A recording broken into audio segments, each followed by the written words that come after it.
most of the developers write delete API in a wrong way. No validation, no error handling, no proper status code. So today I will show you how to build production ready delete REST API in Laravel step by step. Before going to start coding in VS Code, I will show you which topic I have already covered in this series. So in this series, I have covered Laravel REST API, Centum setup, Centum authentication setup, login, register and logout API with Centum authentication, migration and models, resource controller, Laravel database seeder and factory, and Laravel get REST API, post REST API, and put REST API. And this is our 9th video, Laravel delete REST API. And the coming video, we will cover all the advanced topic like pagination, search, and role, assign, all the models. So let's go in VS Code. We will see this is our API.php where I'm going to define the API, and this is our controller. So inside this destroy method, we will going to start our coding part. So first of all, here I am going to use the delete method with the help of resource API. So when we are going to do the task, just select this method,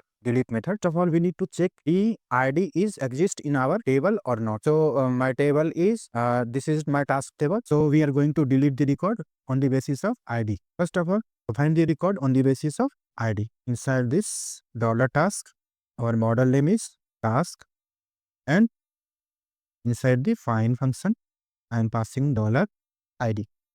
Okay. So $ID, this line of code will find the record inside the database. I am going to show you in the normal basic delete code, and after that I will go in advanced also. So basically I will check the task is existing or not. So the task, if the task is not exist, then I am going to show a return error message. Any record is not found in database, so we will show task is not found, something like that. I'm going to pass some status to message is task, or you can say no record found. Okay. And inside this, I'm just going to define 404 response. The spelling mistake. I'm just going to check our API. So let's go. The API is task, method is delete, and this 555 ID is not available in this table.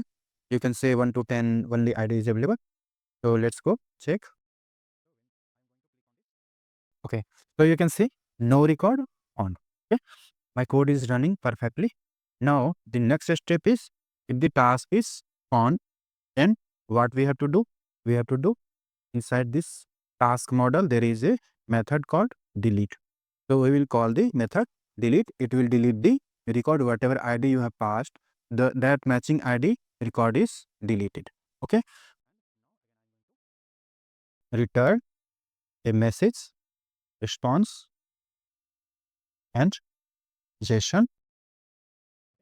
Inside the JSON, I am going to take one status true,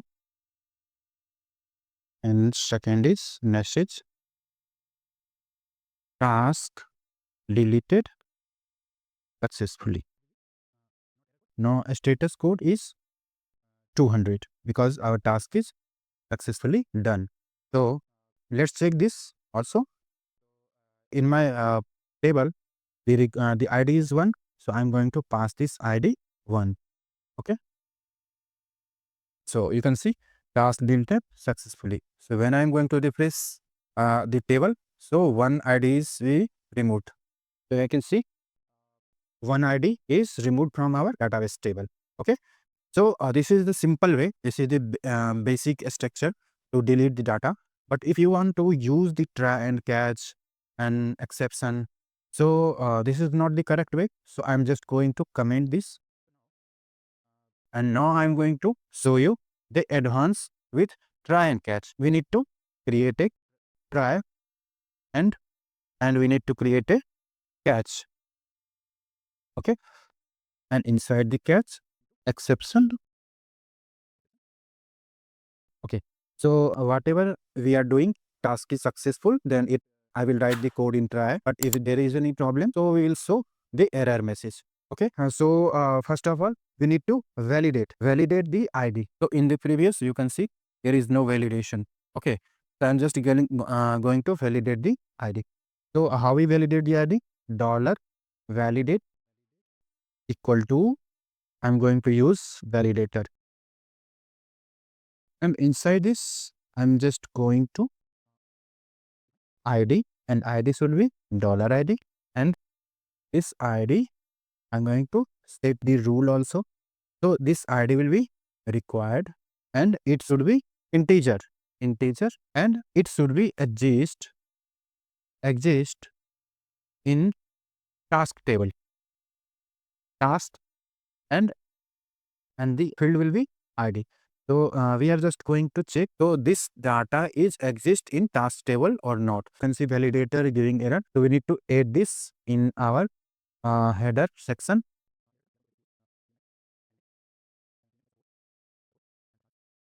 And validator. Okay. So now the error is gone. So if the validation is failed, so in that condition, I am going to pass the message. Validate is fails, then pass the message. This will be something like this. So I'm just going to modify it. Error message will be 422. Okay.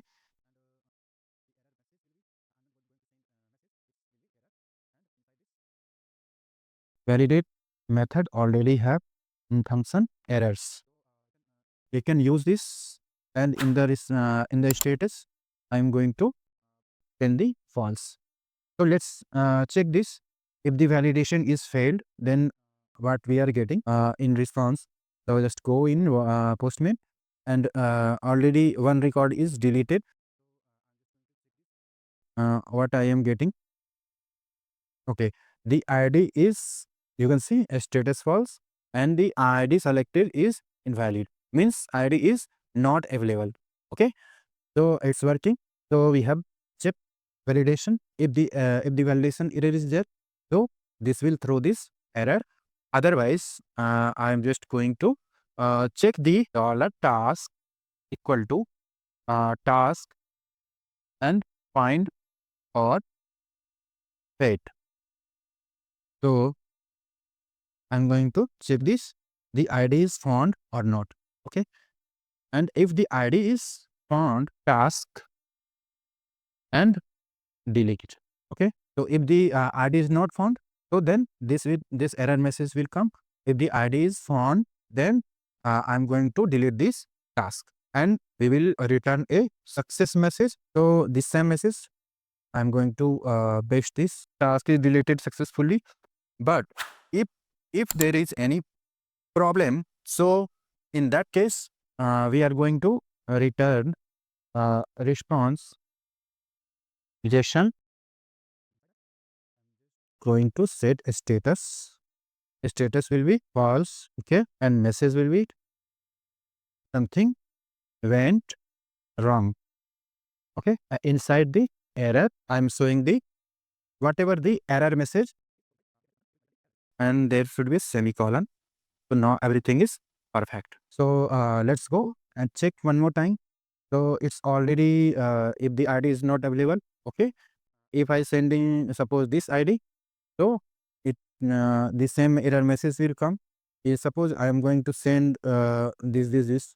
So this will display another message like ID field must be integer, because we have already defined these things. Now I am going to check if the ID is 2. So it will delete the ID 2. Okay, so you can see the task is deleted, and when I'm going to refresh it, so the task is deleted.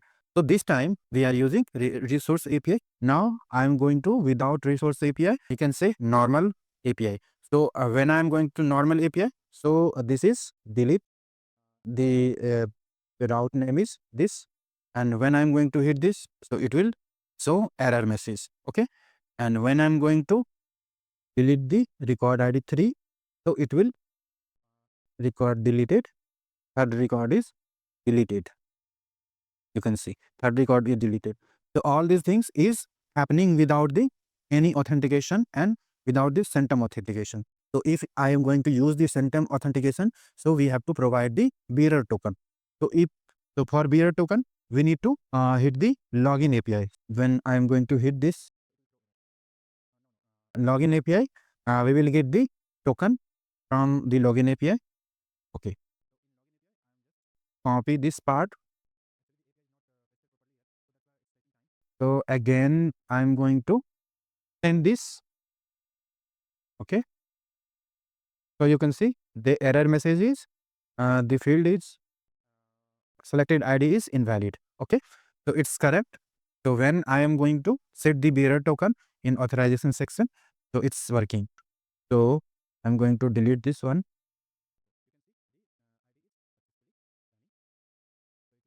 The ID4 is deleted. So I am calling this API. I'm not calling the resource API. This is a normal API. So if I am going to check the resource API, so API will be tasks and ID will be 4 not, because 4 is already deleted. So now I'm going to check the 5. So when I'm going to hit the 5, so it will deleted 5th record 5. So let's refresh this. Okay, so 5 is deleted. We have covered today delete API with resource API and without the resource without Centum authentication and with the Centum authentication, a production ready also and basic API also. So in next video, I am going to cover the Laravel REST API pagination. So it's very important part. Please must watch the next video also. And if this video is helpful for you, so please like this video and please subscribe this channel. Hit the bell icon to get latest updated video from my YouTube channel. Thanks for watching this video. We will meet in next video. Till then, take care. Bye.